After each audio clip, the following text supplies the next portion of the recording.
मैं हूं नंदकिशोर जोशी, क्रांति Orissa web TV executive editor. मैं आपको आज के कार्यक्रम में सभी दर्शकों को स्वागत करता हूं। आज का विषय है इलेक्शन कमीशन नाकारा।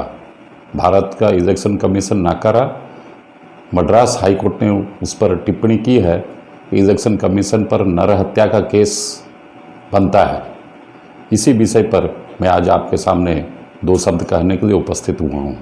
हमारे देश में एक गणतांत्रिक देश है हमारा भारतवर्ष, और 1951-52 से लगातार अभी 2021 तक, मतलब 70-72 साल तक हमारे देश में लगातार चुनाव होते आए हैं। इन चुनावों में पंचायत चुनाव, विधानसभा चुनाव, लोकसभा चुनाव बारंबार होते आए हैं। सैकड़ों बार हमारे देश में इन 70-72 सालों में चुनाव हो गए हैं और आगे भी होते रहेंगे। ये 70-72 सालों में जो पहले समय जब हमारे देश में चुनाव प्रक्रिया आरंभ हुई थी गणतंत्र राष्ट्र के हिसाब से, उस समय के उतनी सुविधा साधन हमारे देश में मुहैया नहीं थी। इसलिए जैसे तैसे भी इलेक्शन कमीशन ने प्रथम 15-20 साल निर्वाचन करवाया हमारे देश में। उसके उपरांत जब थोड़ी थोड़ी सुविधा उपलब्ध होने लगी और विकास होने लगा देश में, तब से हमारे देश में इलेक्शन कमीशन काफ़ी तत्पर हो गया है और काफ़ी तत्परता से चुनाव करा रहा है। काफ़ी मशीनरी सपोर्ट भी उनके पास है, काफ़ी धन भी उनको इलेक्शन कराने के लिए उपलब्ध होता है, और मशीनरी का सपोर्ट, सारे एडमिनिस्ट्रेशन का सपोर्ट भी उनके पास है। मैं अभी आपको बताऊं, अभी मद्रास हाई कोर्ट ने जो सख्त टिप्पणी की है आज के इलेक्शन कमीशन ऑफ इंडिया के खिलाफ, उसकी वजह यह है कि इन्होंने इलेक्शन कमीशन ऑफ इंडिया जो हैं चीफ इलेक्शन कमिश्नर और दूसरे इलेक्शन कमिश्नर, इन्होंने इनकी लापरवाही से हमारे देश में अभी जो कोरोना काल में, संक्रमण काल में जो चुनाव हो रहे हैं, केवल इनकी लापरवाही से ही कोरोना का संक्रमण भयंकर रूप से फैल रहा है इन 4-5 राज्यों में जहाँ पर चुनाव हुए हैं, उसमें भी विशेष तौर पर बंगाल में।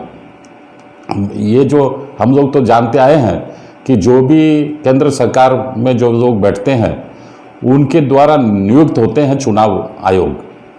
कौन चुनाव आयोग में जाते हैं? ना आईएएस ऑफिसर। वो आईएएस ऑफिसरों को हमारे देश में चुनाव आयोग में भेजा जाता है। कौन भेजता है? ना केंद्र सरकार। जो सत्ता में रहेगी, पावर में, केंद्र में, वो अपने पसंदीदा आदमियों को भेजती है इलेक्शन कमीशन में। और जो इलेक्शन कमीशन बनते हैं, चीफ इलेक्शन कमिश्नर बनते हैं, वे लोग उनमें निष्पक्षता, निरपेक्षता पिछले कुछ सालों में कम होती जा रही है, और वो लोगों का ध्यान रहता है, मतलब निरपेक्ष चुनाव कराने या निष्पक्ष चुनाव कराने के प्रति उनका ध्यान ज़्यादा नहीं है। केवल केंद्र में जो सत्ता में बैठते हैं वो उन आकाओं को समर्थन करने के लिए, उन आकाओं को के विश्वास पात्र बनने के लिए, सहयोग देने के लिए ही हमारे देश में इलेक्शन कमीशन आजकल चुनाव करा रही है, उनको सहयोग देने के लिए। मसलन अभी जो कलकत्ता हाईकोर्ट में अभी केस हुआ था 4-5-6 रोज पहले, कलकत्ता हाईकोर्ट ने भी उनके ऊपर सख्त टिप्पणी की है इलेक्शन कमीशन ऑफ इंडिया के ऊपर कि आपने तो लोगों को जानबूझकर मृत्यु के मुख में धकेल दिया है। यहाँ पर जो 8 चरण में जो चुनाव हो रहे हैं बंगाल में, वो सब जानते हैं किसके इशारे पर हो रहे हैं, क्यों हो रहे हैं, सारी बात सबको मालूम है।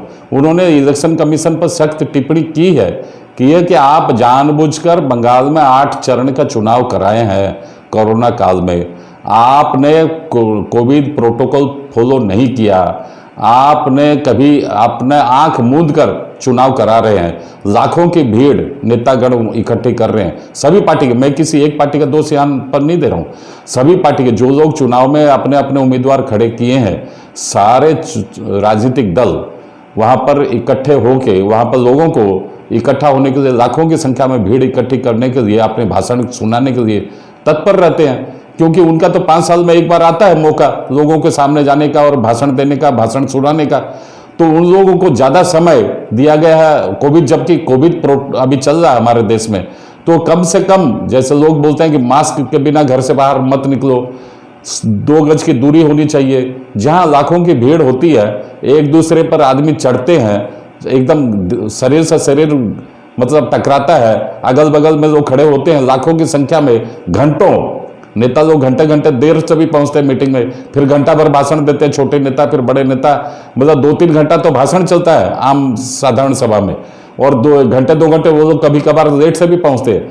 मतलब आप लाखों की संख्या में भीड़ इकट्ठी करते हैं, घंटों घंटों भाषण सुनाते हैं, भाषण सुनाने के 1-2 घंटे पहले से लोग जमा होते हैं और 1-2 घंटे बाद वो लोग अपने घर को जाते हैं।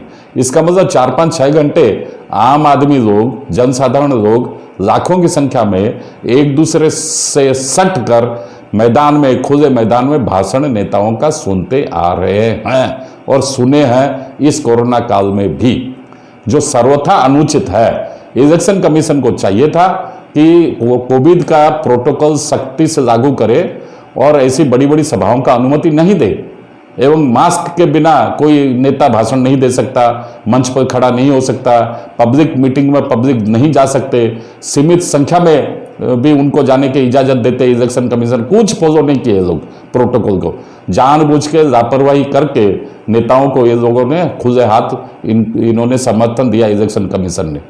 अब देखिए रोड शो ये आजकल चल रहा, पिछले 10-12-15 साल से आजकल हिंदुस्तान में एक रोड शो भी, पहले के चुनाव में रोड शो नहीं हुआ करते थे विशेष, आजकल 10-15 साल से रोड शो हो रहे।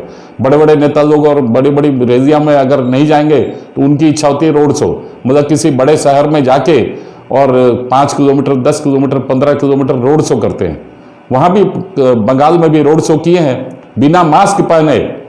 नेता जो बड़े बड़े नेता जो हैं, मंत्रीगण हैं, बिना मास्क पहने लाखों लोगों की भीड़ में रोड शो किए हैं, खुद मास्क नहीं पहने, उनके साथ में जो लोग उनके चमचे वगैरह हैं वो भी मास्क नहीं पहने। आप कैसे कैसे लोगों को बोलते हैं, आदर्श की बाणी सुनाते हैं, 2 गज की दूरी चाहिए, मास्क बिना घर से बाहर नहीं निकले। आप लोग तो उदाहरण देते हैं लोगों को, बिना मास्क के निकलो, बिना मास्क के घूमो, रोड शो करो, सारे तो उदाहरण आप ही से तो लोग सीखते हैं। आम आदमी सीखता कहां से? अपने बड़ों से ही तो सीखता है, बड़े बड़े पॉलिटिशियन लोगों से सीखता है, क्रिकेट स्टार से देखता है सुनता है, फिल्म स्टार से देखता है सुनता है। आपने गलत, सारे नेता लोगों ने भी गलत उदाहरण पेश किए हैं लोगों को, और नेताओं को बोलने की, कहने की आजादी किसने दी है?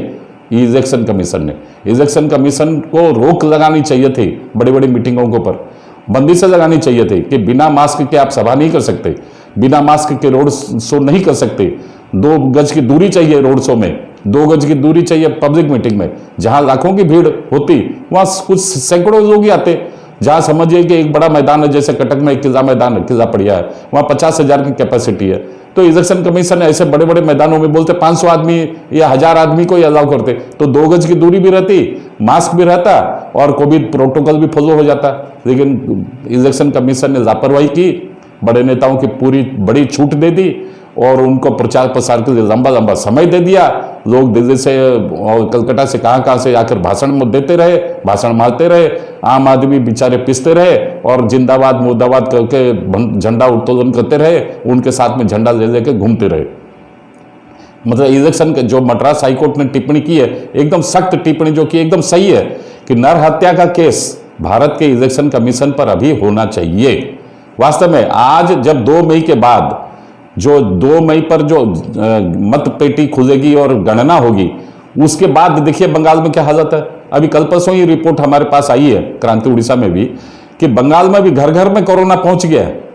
अगर यही हाल हुआ तो जो दबे पांव अभी कोरोना बंगाल में है, 2 मई के बाद जब चुनाव के रिजल्ट आएंगे, वहां खुलेआम लोग बाग जो जुलूस निकालेंगे, विक्ट्री प्रोसेसन निकालेंगे, उसके बाद देखिए कितना कोरोना विस्फोट होता है बंगाल में और दूसरे अन्य राज्यों में भी भारत में। तो ये सारे के लिए जिम्मेदार हैं। अभी मद्रास हाईकोर्ट ने सख्त टिप्पणी की है कि 2 तारीख को जो काउंटिंग होगी उसके लिए गाइडलाइंस दो, प्रोटोकॉल कोरोना का फॉलो करो, कोविड प्रोटोकॉल फॉलो होना चाहिए, ऐसा समय दिया है इलेक्शन कमीशन को। सख्त टिप्पणी की है उनके खिलाफ। वो इसलिए, अब मैं आपको एक इंटरेस्टिंग बात बताऊं, ये हुआ वाकया कैसे, आज मद्रास हाईकोर्ट में ये केस कैसे पहुंचा। वो इसलिए पहुंचा कि वहां के अन्ना डीएमके जो लोकल पार्टी है, रीजनल पार्टी है तमिलनाडु की, वो वहां अभी सत्ताधारी पार्टी है। वहां के एक मंत्री महोदय चुनाव, जो विधानसभा चुनाव लड़ रहे थे, उसी विधानसभा चुनाव के अंतर्गत 77 कैंडिडेट्स चुनाव लड़ रहे थे। उनमें कुछ पॉलिटिकल पार्टी के भी हैं और ज़्यादातर इंडिपेंडेंट कैंडिडेट हैं।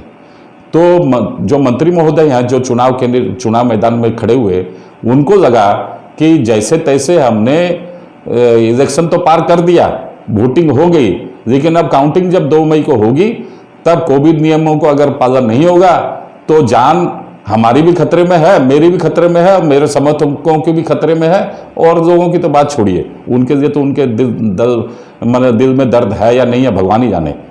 तो इसलिए वो पहुंचे मद्रास हाईकोर्ट अपने पिटीशन लेके कि कोविड नियमों का सख्ती से पालन किया जाए, काउंटिंग के समय ज़्यादा भीड़भाड़ न हो इत्यादि। इन्हीं बातों को लेकर मद्रास हाईकोर्ट ने सख्त टिप्पणी की है इलेक्शन कमीशन के ऊपर। भाई आपने लाखों की भीड़ कैसे इकट्ठा होने के लिए इजाजत दी, आपने कोविड नियम का पालन कैसे नहीं किया उस समय। और अभी देखिए मैं आपको बात बताऊं, मुझे ये सब चीज़ों का काफ़ी इलेक्शन के प्रोसेस के बारे में काफ़ी प्रैक्टिकल नॉलेज भी है। प्रोसेस में मैं बहुत साल तक रहा भी हूँ इलेक्शन प्रोसेस में, इसलिए मुझे प्रैक्टिकल नॉलेज भी है। जब काउंटिंग होती है आजकल, पहले के ज़माने में आज से 25 साल 30 साल पहले एवरेज में हमारे भारतवर्ष में एक विधानसभा कॉन्स्टिट्यूंसी में 1 लाख वोटर हुआ करते थे एवरेज। आजकल एवरेज हमारे भारतवर्ष में एक विधानसभा कॉन्स्टिट्यूंसी में 2 लाख, 2.25 लाख, 2.5 लाख तक वोटर होते हैं। और जब 1 लाख तक की काउंटिंग के समय कम से कम भी 20-25 टेबल होती थी काउंटिंग के लिए, और कम से कम भी 20-25 राउंड काउंटिंग होते थे, और सब पॉलिटिकल पार्टी के मतलब काउंटिंग एजेंट वहाँ सारी टेबलों पर बैठते थे। इलेक्शन कमीशन के जो ऑफिसर लोग हैं, कर्मचारी हैं, इलेक्शन ड्यूटी में जो हैं, पुलिस वाले भी हैं, वो सब सैकड़ों, एक इलेक्शन काउंटिंग सेंटर में सैकड़ों की संख्या में लोग इलेक्शन काउंटिंग ड्यूटी में रहते हैं। उनमें पॉलिटिकल पार्टी के कार्यकर्ता भी हैं, स्वाधीन प्रार्थी के कार्यकर्ता भी हैं, इलेक्शन कमीशन के लोग भी हैं, सुरक्षा बल के लोग भी हैं, सरकारी अधिकारी भी हैं। अब जब यहाँ पर काउंटिंग होगी, ये जो 5 राज्यों में अभी जो चुनाव प्रोसेस अभी कंप्लीट हुआ नहीं है, बंगाल में अभी भी 8वां चरण बाकी है, जब कंप्लीट होगा फिर 2 मई को जब चुनाव के नतीजे आएंगे, उस काउंटिंग में तो सैकड़ों लोग तो काउंटिंग प्रोसेस में रहेंगे, काउंटिंग हॉल के अंदर में, काउंटिंग हॉल के इर्द गिर्द सैकड़ों, एक सेंटर में सैकड़ों रहेंगे, और कोई 2 गज की दूरी ये सब कुछ वहां पर काम देगा नहीं। एक दूसरी बात है, हजारों की संख्या में जो कैंडिडेट जीतेंगे उनके फिर विक्ट्री प्रोसेसर निकलेंगे, उसमें हजारों लोग जमा होंगे, इकट्ठे होंगे, तो कोविड नियम को तो सारा उल्लंघन होगा।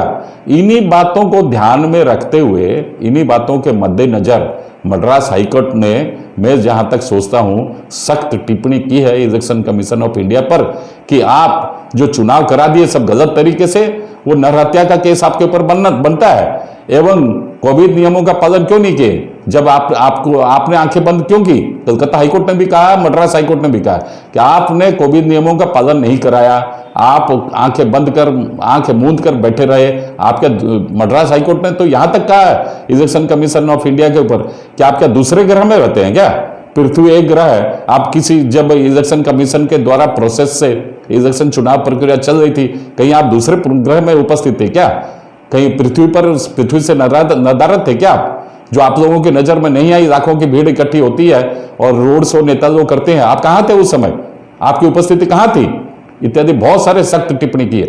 उसी तरह कलकत्ता हाईकोर्ट ने भी बहुत सख्त टिप्पणी की है अभी present election commission of India पर। उन्होंने कहा है कि एक जमाना हमने देखा है, टीएन शेषन जब मुख्य चुनाव आयुक्त हुआ करते थे हमारे देश में, उन्होंने सारे चुनाव के संबंधी नियम इतने कड़े कड़े बनाए और कड़ाई से लागू किया, और सारे नेतागण उन सारे नियमों का पालन किए।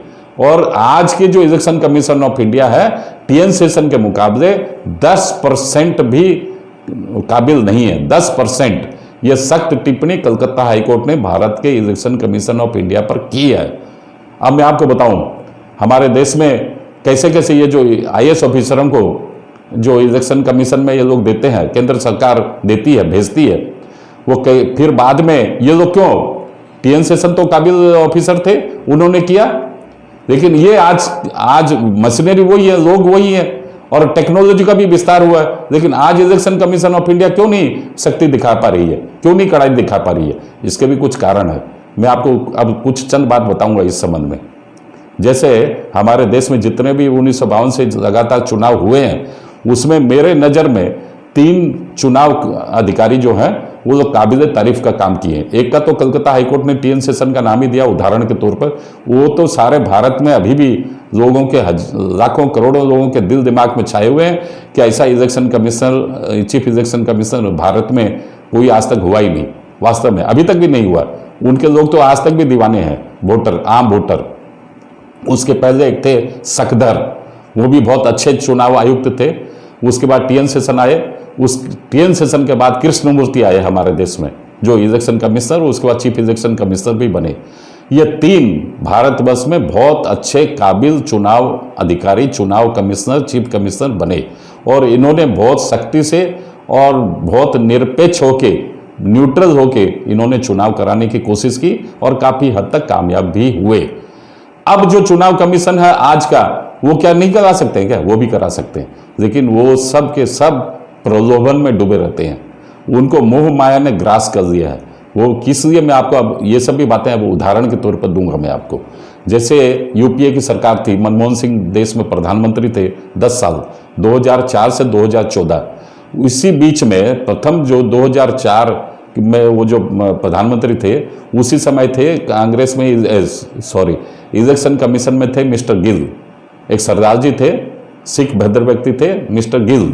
वो गिल जो थे उसके बाद उन्हीं के समय में वो इलेक्शन कमिश्नर भी रहे 2004 से 2009 के बीच में, और बाद में वो रिटायर भी हुए।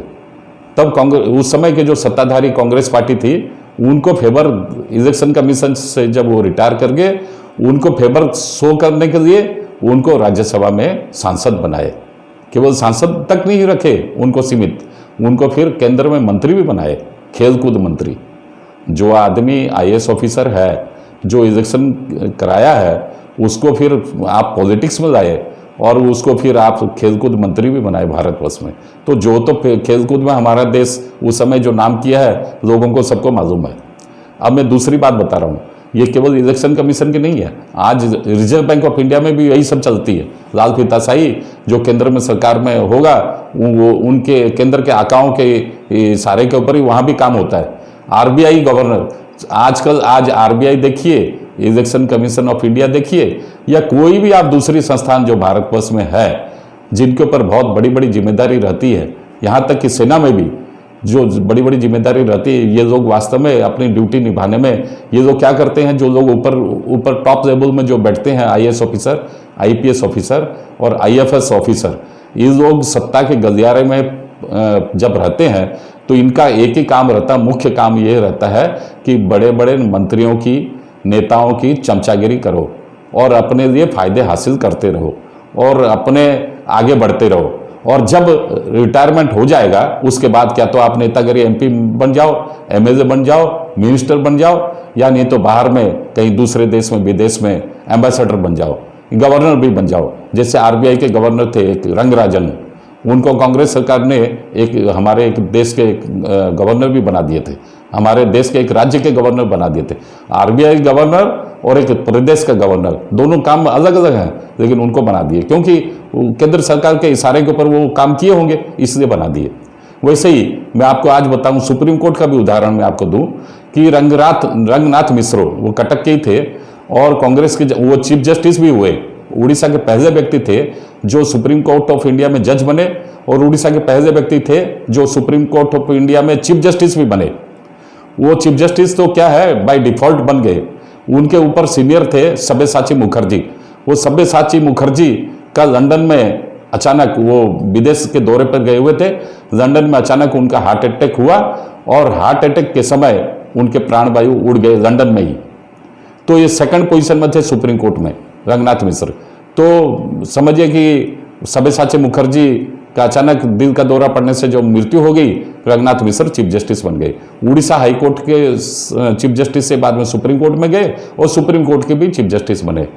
और उन्होंने जो जो सब जजमेंट दिए, उसमें अनेक अनेक जजमेंट दिए होंगे सरकारी पक्ष को कुछ सुहाने के लिए, इसलिए उस समय की जो केंद्र में सरकार थी एवं उड़ीसा में सरकार थी, उनको राज्यसभा में भेज दिए पुरस्कार स्वरूप, इनाम स्वरूप। जबकि कोई कांग्रेस के नेता लोगों का अभाव था क्या देश में या उड़ीसा में? लेकिन उनको भेज दिए राज्यसभा में। वैसे ही अभी जो चीफ जस्टिस होकर रिटायर किए हैं सुप्रीम कोर्ट में कुछ महीना पहले, मिस्टर गोगोई, रंजन गोगोई, उनको आज की केंद्र सरकार भेज दिए राज्यसभा में। तो आप तो मतलब क्या कि जस्टिस जुडिशियरी लाइन में आप फेवर खोजने लग गए हैं, और इलेक्शन कमीशन लाइन में फेवर खोजने लग गए हैं, रिजर्व बैंक में आप फेवर खोजने लग गए हैं। तो वहां पर जो बैठे हैं, वहां जो बड़ी बड़ी चौकियों पर जो बैठे हैं, उनका तो काम ही है कि आपको खुश करना, आपको संतुष्ट करना, और रिटायरमेंट के बाद में फिर एक्स्ट्रा बेनिफिट देना। वो लोग, उनको भी मौका है और आपको भी मौका है। इस तरह से हमारे देश में ये जो काम चल रहा है कुछ वर्षों से, ये काम कुछ वर्षों से मतलब कम से कम भी 20-30 साल से ये काम जो चल रहा है वो काम ठीक नहीं है। इसमें कम से कम लगाम लगनी चाहिए और कुछ बंदिश होनी चाहिए। और अंत में मैं यही कहूँगा कि इलेक्शन कमीशन ऑफ इंडिया ने जो कार्य किया है, अक्षमणीय अपराध किया है। सारे विश्व में भारत के election commission of TN session के समय, कृष्णमूर्ति के समय, सारे विश्व में इलेक्शन कमीशन ऑफ इंडिया की एक साख थी, एक इज्जत थी, मान सम्मान था। यहां तक कि हमारे दुश्मन राष्ट्र पाकिस्तान में एक बार इलेक्शन कमीशन ऑफ इंडिया को मतलब ऑब्जर्वर के स्टेटस पर वहां के इलेक्शन कमीशन ऑफ पाकिस्तान ने न्योता दिया था कि आप लोग को तो काफी तजुर्बा है, आप एक गणतांत्रिक देश है, आप हमारे देश में आके हमारे चुनाव को पर्यवेक्षण कीजिए। हालांकि उनके इन्विटेशन पर election commission of India Pakistan में नहीं गया, वो एक अलग बात है, लेकिन इन्विटेशन तो आया, एक दुश्मन देश से आया। उसी तरह सारे विश्व में जहां जहां गणतांत्रिक देश हैं, अनेक देशों से अनेक बार भारत के इलेक्शन कमीशन ऑफ इंडिया को निमंत्रण आता है ऑब्जर्वर के स्टेटस के तौर पर, क्योंकि यहां पर ऐसे से अच्छे इलेक्शन कमिश्नर थे जिनके चलते देश में निरपेक्ष चुनाव हुए हैं। इसलिए देश में और विदेशों में इलेक्शन कमीशन ऑफ इंडिया की प्रतिष्ठा भी काफी बढ़ गई थी। लेकिन आज के मामले में अगर देखा जाए, आज के दौर में, तो ये मामला काफी पिछड़ गया। Election commission of India Bharatvarsh में जनसाधारण में एक निंदा का पात्र बन गया है। High court, Madras high court, Calcutta high court भी इसकी भर्त्सना कर रहा है। और आगामी जो अब कुछ दिन बचे हैं, एक चुनाव का दौर अभी बंगाल में बचा है, और फिर 2 मई को जो चुनाव होगा, चुनाव की गिनती होगी, उसके बाद तो कोरोना का क्या रूप होगा वो भगवान भरोसे है, भगवान ही जानता है। मैं एक साधारण आदमी के सोचने समझने के से परे है ये बात। Thank you.